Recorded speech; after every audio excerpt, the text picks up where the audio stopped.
Za uspešno izvedeno vajo gašenja in evakuacije oskrbovancev je skupaj poskrbelo 52 operativnih gasilcev in članov civilne zaščite. Ja, vsekakor ta usposobljenost se mora preverjati tako se strani zaposlenih, se strani stanovalcev in pa kar je tudi zelo pomembno, se strani gasilcev, da oni poznajo enoto, da poznajo prostor, da se s tem seznanijo, ker je potem tudi reševanje in sama evakuacija veliko lažje.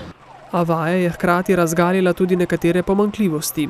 Čeprav sta nekoč tam že bila, pa vsaj trenutno v bližnji okolici doma ni nobenega hidranta, poudarja vodja vaje. Se pravi, nemamo možnosti napajanja vozil z gasilno vodo.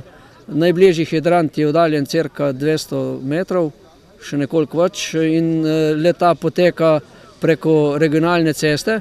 Za višinske posege imajo društva na razpolago zgolj eno in že v tokratni vaji skorajda prekratko tridelno lestev, dodaja Pajk. Pomanjkljiva je tudi osebna oprema gasilcev za posredovanje v zadimljenih prostorih.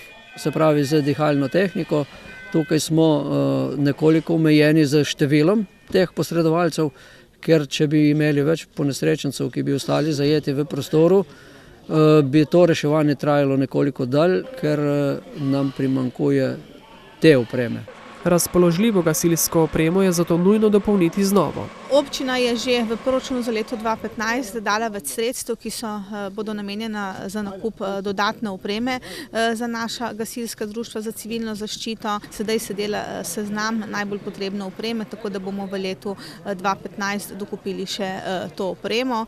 Ker se varovanci domov za starejše pogosto spopadajo z zdravstvenimi težavami, številni so tudi nepokretni, bodo v 4 domačih gasilskih društvih na delovnih sestankih z zaposlenimi in vodstvom doma posebno pozornost namenili še spoznavanju ustreznih tehnik reševanja varovancev.